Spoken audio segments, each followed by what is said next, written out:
ఎప్పుడా అని ఎదురు చూస్తున్న ఎన్నికల షెడ్యూల్ వచ్చేసింది. ఏప్రిల్లో ఎన్నికలు ఉండడంతో రాజకీయ నేతలు ప్రతివ్యూహాలకు రెడీ అయ్యారు. గెలిపే లక్ష్యంగా ప్రణాళికలు సైతం సిద్ధం చేసుకుంటున్నారు. అమలాపురం పార్లమెంట్ అసెంబ్లీ నియోజకవర్గాల పరిధిలో అభ్యర్థుల బలాబలాలు ఏంటో ఒక్కసారి పరిశీలిద్దాం. దీనిపై మా ప్రతినిధి విశ్వనాథ్ మరింత సమాచారాన్ని అందిస్తారు. ఎన్నికలకు సర్వం సిద్ధమైంది. ప్రధానంగా రాజకీయ పార్టీలు ప్రతివ్యూహాలతో నిమగ్నమయ్యాయి. డాక్టర్ బిఆర్ అంబేద్కర్ కోనసీమ జిల్లా అమలాపురం పార్లమెంటు నియోజకవర్గ పరిధిలో 7 అసెంబ్లీ నియోజకవర్గాలు ఉన్నాయి. అమలాపురం పార్లమెంటుతో పాటు 3 ఎస్సీ రిజర్వ్డ్ నియోజకవర్గాలు, అమలాపురం, గన్నవరం, రాజోలు ఎస్సీ రిజర్వ్డ్ నియోజకవర్గాలతో పాటు 4 జనరల్ నియోజకవర్గాలు, ముమ్మిడివరం, కొత్తపేట, రామచంద్రపురం, మండపేట జనరల్ నియోజకవర్గాలు ఉన్నాయి. అయితే ఇప్పటికే వైసీపీ పూర్తి స్థాయిలో అభ్యర్థులను ప్రకటించింది. జనసేన, తెలుగుదేశం, భారతీయ జనతా పార్టీ కూటమి కూడా అభ్యర్థులను ప్రకటించడానికి అమలాపురం అసెంబ్లీకి మాత్రం అభ్యర్థులను ప్రకటించవలసి ఉంది.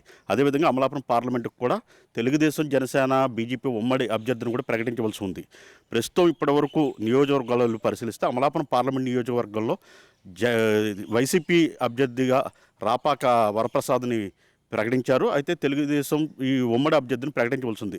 రాపాక వరకు తీసుకున్నప్పుడు రాపాక రాజోలు నియోజకవర్గం ప్రస్తుతం ఎమ్మెల్యేగా ఉన్నారు. జనసేన పార్టీ నుంచి గెలిచి ఆయన వైసీపీలో నడుస్తున్నారు. వైసీపీ టికెట్ లభించింది. అయితే ప్రధానంగా జనసేన వర్గం రాపాకను ఓడించాలనే తమ పార్టీలో గెలిచి పక్క పార్టీలోకి వెళ్ళడంతో జనసేన ప్రభావం, ఖచ్చితంగా రాపాకను ఓడించాలనే ఒక నిర్ణయంతో జనసేన పార్టీ కార్యకర్తలందరూ కూడా ఉన్నారు.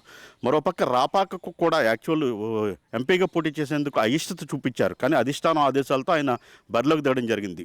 మరోపక్క నియోజకవర్గాల్లో పరిశీలిస్తే అమలాపురం నియోజకవర్గం నుంచి మంత్రి విశ్వరూప్ సిట్టింగ్ ఎమ్మెల్యేని అభ్యర్థిగా ప్రకటించారు.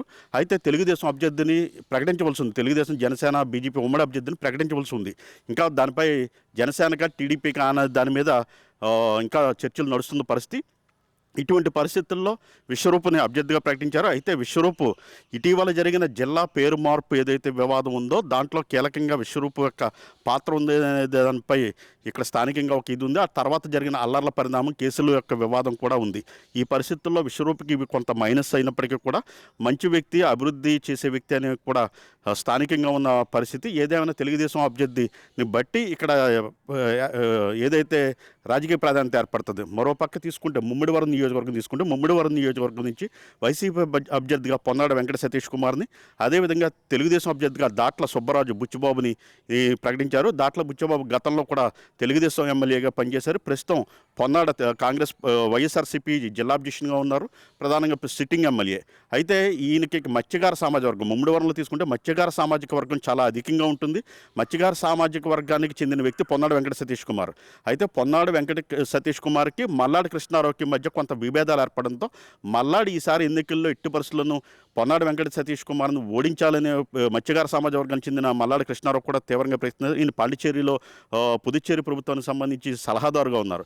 అయితే ఈయన ఖచ్చితంగా ముమ్మిడివరం నియోజకవర్గంలో వెంకట సతీష్ కుమార్పై ఓడించేందుకు చాలా గురిపెట్టారు. అంతేకాదు స్థానికంగా కూడా కొంత ఇటీవల కాలంలో వ్యతిరేకత ఏర్పడింది. మరోపక్క తీసుకుంటే తెలుగుదేశం అభ్యర్థి బలమైన అభ్యర్థి, గతంలో కూడా ఎమ్మెల్యేగా పనిచేశారు, స్థానికంగా మంచి పేరుంది. అయితే ఆయన్ని ఖచ్చితంగా ఈసారి విజయావకాశాలు ఉంటాయి అని చెప్పి నడుస్తున్న పరిస్థితి. పరిస్థితుల్లో ప్రతివ్యూహాలు నడుస్తున్నాయి. మరోపక్క గన్నవరం నియోజకవర్గం తీసుకుంటే గన్నవరం నియోజకవర్గానికి వైసీపీ అభ్యర్థిగా విప్పర్తి వేణుగోపాల్ ప్రకటించారు. ఆయన ఉమ్మడి తూర్పుగోదావరి జిల్లా పరిషత్ చైర్మన్, స్థానికంగా మంచి పేరుంది. స్థానికంగా ఆయన ఇరిగేషన్ డిపార్ట్మెంట్లో ఎగ్జిక్యూటివ్ ఇంజనీర్గా చేసి రిటైర్ అయ్యారు. సౌమ్యుడు అనే పేరుంది.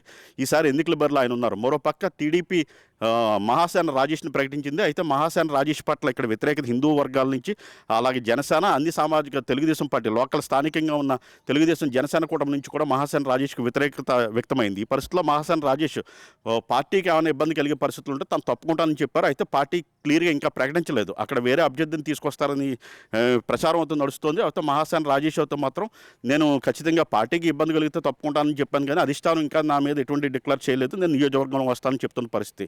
అయితే మహాసేన రాజేష్ అయితే ఇక్కడ వ్యతిరేకత వ్యక్తమవుతుంది కాబట్టి అది వేణుగోపాల్కి కలిసి వచ్చే అవకాశంగా చెప్పవచ్చు. కానీ వేరే అభ్యర్థిని మారుస్తే కూడా ఇది బీజేపీకి కూడా ఇచ్చే అవకాశం ఉందని చెప్తున్నారు. అటువంటి పరిస్థితుల్లో ఇక్కడ ఫైట్ టఫ్గా ఉంటుంది. మరోపక్క తీసుకుంటే కొత్తపేట నియోజకవర్గంలో సిట్టింగ్ ఎమ్మెల్యే వైసీపీ నుంచి చెర్ల జగ్గిరెడ్డికి, అదేవిధంగా మాజీ ఎమ్మెల్యే తెలుగుదేశం పార్టీ జనసేన ఉమ్మడి అభ్యర్థిగా బండారు సత్యానందరావుకి ఇచ్చారు. అయితే ఇక్కడ జనసేనకు వచ్చేసరికి బండారు సత్యానందరావు సోదరుడే బండారు శ్రీనివాస్ ఇక్కడ జనసేన ఇన్ఛార్జిగా ఉన్నారు. కానీ కొంత అలకపూడి ఉన్నప్పటికీ వీళ్ళిద్దరి మధ్య కూడా సఖ్యత ఏర్పడి కుటుంబ పరంగా కూడా కలిశారు. ఇద్దరు అన్నదమ్ములు కలవడంతో పాటు తెలుగుదేశం పార్టీ విజయావకాశాలకు జనసేన కూడా కలవడంతో ఇక్కడ కాపు సామాజిక వర్గం ఓట్ బ్యాంక్ ఎక్కువ. ఈ పరిస్థితుల్లో కూడా ఇది తెలుగుదేశం అభ్యర్థికి కలిసి వచ్చే అంశం. అదేవిధంగా జగ్గిరెడ్డి మీద కొంత వ్యతిరేకత ఉంది. స్థానికంగా అతను ఇటీవల కాలంలో అవినీతి కార్యకలాపాలకు ఇసుక దందాకు కానీ కొంత దళితులు కర్రపత్రాలు ఏదైతే అంబేద్కర్ విగ్రహంతో ప్లేట్లు ముద్రించిన దాంట్లో కేసులు పెట్టడంలో కొంత ఇతనిపై వ్యతిరేకత ఉంది. ఇటువంటి పరిస్థితుల్లో ఇక్కడ ఫైట్ చాలా టఫ్గా ఉంటుంది. మరోపక్క రాజోల్ నియోజకవర్గం తీసుకుంటే రాజోల్ నియోజకవర్గంలో ఆల్రెడీ గొల్లపల్లి సూర్యారావుకి వైసీపీ అభ్యర్థిగా ప్రకటించారు. గొల్లపల్లి సూర్యారావు నిన్నటి వరకు తెలుగుదేశంలో ఉన్నారు. అక్కడ జనసేనకి సీటు కేటాయించడంతో ఆయన పార్టీని వీడి ఈ వైసీపీలోకి వెళ్ళారు. ఆయనకి సీట్ ఇచ్చారు. అయితే ఆయనకి సీట్ ఇవ్వడం పట్ల స్థానికంగా ఉన్న వైసీపీ కార్యకర్తలు వ్యతిరేకించారు. అదేవిధంగా అక్కడ సిట్టింగ్ ఎమ్మెల్యేగా ఉన్న రాపాక కూడా గొల్లపల్లి సీటును వ్యతిరేకించారు. ఈ పరిస్థితుల్లో పార్టీ అధిష్టానం గట్టిగా ఆదేశాలు ఇవ్వడంతో ఇద్దరు కలిసినప్పటికీ కూడా ఓట్ బ్యాంక్గా వచ్చేసరికి స్థానికంగా ఎంతవరకు ఇది వైసీపీకి కలిసి వచ్చే అవకాశాలను చూడాలి. గత 2 ఎలక్షన్లుగా వైసీపీ అక్కడ ఓటమి చెందుతూ ఉంది. 3వ పర్యాయం కూడా ఓడిపోయే పరిస్థితి ఉంది. అభ్యర్థిని మార్చాలని రాపాక కోరడం జరిగింది. అయినప్పటికీ అభ్యర్థిని డిక్లేర్ చేయడంతో రాపాక కూడా అధిష్టానం నుంచి ఏదైతే ఒత్తిడి రావడంతో ఖచ్చితంగా గొల్లపల్లి అభ్యర్థి మేము కలిసి పనిచేస్తామని చెప్పారు. అదేవిధంగా జనసేనలో కూడా అక్కడ జనసేన కేటాయించారు. రిటైర్డ్ ఐఏఎస్ దేవా వరప్రసాద్కి ఇచ్చారు. దేవా వరప్రసాద్కి వచ్చేసరికి అక్కడ జన సైనికులు వ్యతిరేకిస్తున్నారు. బొంతు రాజేశ్వరరావు ఆయన రిటైర్డ్ ఆర్డబ్ల్యూఎస్ చీఫ్ ఇంజనీర్గా పనిచేశారు. అయితే ఆయన వైసీపీలో ఉన్నారు. వైసీపీ నుంచి ఇటీవల జనసేనకు వచ్చారు. జనసేనలో ఆయన అభ్యర్థిగా ప్రకటిస్తారని ఆశించినప్పటికీ ఆయనకి కాకుండా దేవా వరప్రసాద్కి ఇచ్చారు.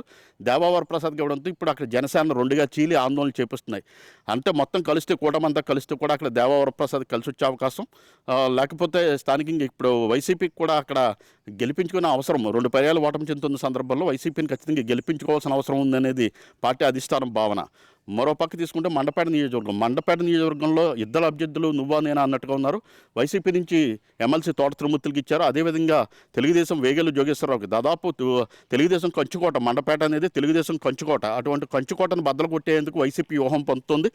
సార్వత్రిక ఎన్నికలకు